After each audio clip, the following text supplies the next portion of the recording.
Hey, it's Todd with Defense and Safety again. I just wanted to bang out a few knife reviews. I've been meaning to do quite a few, some kind of backlog. The first knife that I'm going to review is this knife right here, Spyderco Sage 2. I have to say, when I first saw the Sage line when they came out, I did not like them. They just didn't do anything for me.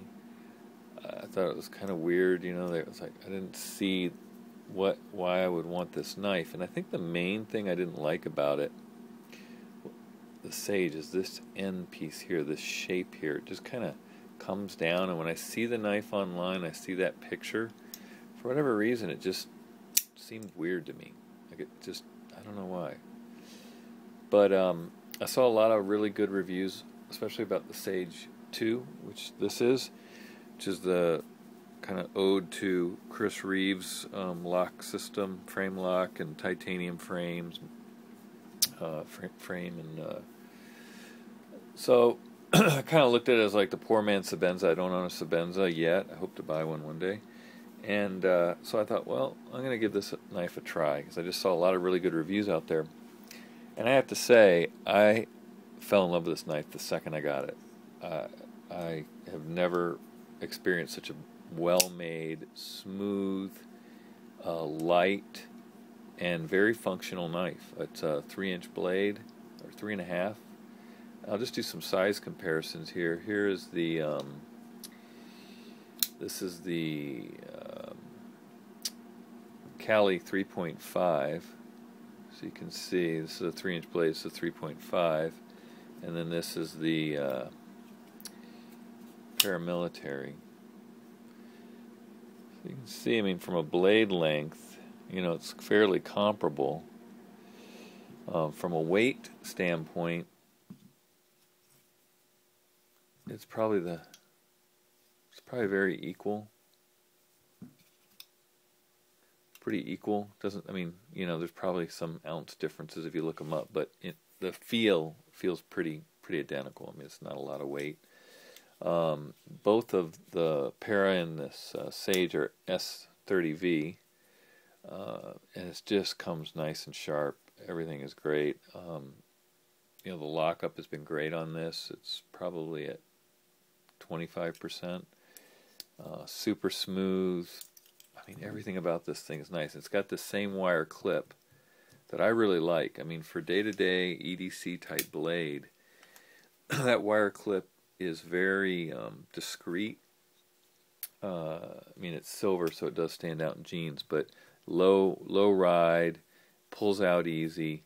And this knife deploys so fast. I mean, it's just fast and smooth. To be honest, I mean, it's definitely faster and smoother than the Para, and probably than this, because this is a lockback, so it's not as smooth. But I like all these knives. I think they're all great EDC knives, and I rotate them in and out. The Cali 3, not so much anymore. But this knife, I mean, as soon as I got it, I think I carried it for 2 weeks straight. And the only thing that made me stop carrying it was I went on a trip to Europe, and I didn't want to carry this as my EDC knife. I ended up taking the Para for that.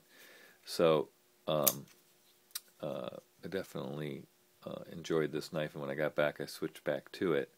And the only reason I stopped carrying it, and I was kind of going back and forth with this one and my Zero Tolerance 350 and my Benchmade 710. Those are kind of my main EDC blades. But I bought another knife that I've been kind of road testing and really love, and I'll be doing a review about that next. But there's really nothing bad to say about this knife. It feels good in the hand. This choil is great. The jimping isn't severe, but it works. The blade shape's decent. Blade material is nice. I mean, this is made in Taiwan, and I have to say the quality is unbelievable. I'm really, really, really impressed with this knife. I would have to say this is probably the nicest Spyderco, period.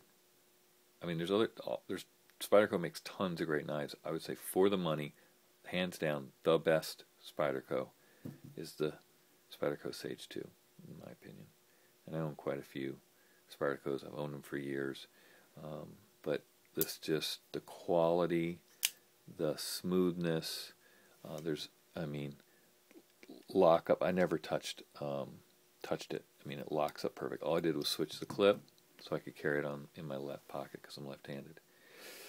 And I have to say, you know, I'm still, for whatever reason, not a fan of this little tip that sticks out. But once you get it in your hands and you play with it and look at it, it doesn't seem as bad. But just an amazing knife, and I just wanted to put it out there. I know there's a ton of reviews on this knife, on almost every knife. But just from my perspective, if you're on the fence about this knife, I would definitely not have any regrets buying it again. As a matter of fact, it's one of the few knives I think I want two of. I love it that much. All right, well, going on 6 minutes here. I think I've said enough. Again, there's a million other videos out there, reviews of this knife, but sorry about rocking the camera. It's an amazing knife, super well made. I can't think of one flaw, period, about this knife. It's just that great. So I highly recommend it. I buy most of my knives either from KnifeCenter.com or Blade HQ are the primary places I buy my knives. So if you're looking to buy online, I recommend those two. I think you can get the best price, usually good deals on free shipping, and really quick turnaround, great customer support. All right, thanks for watching.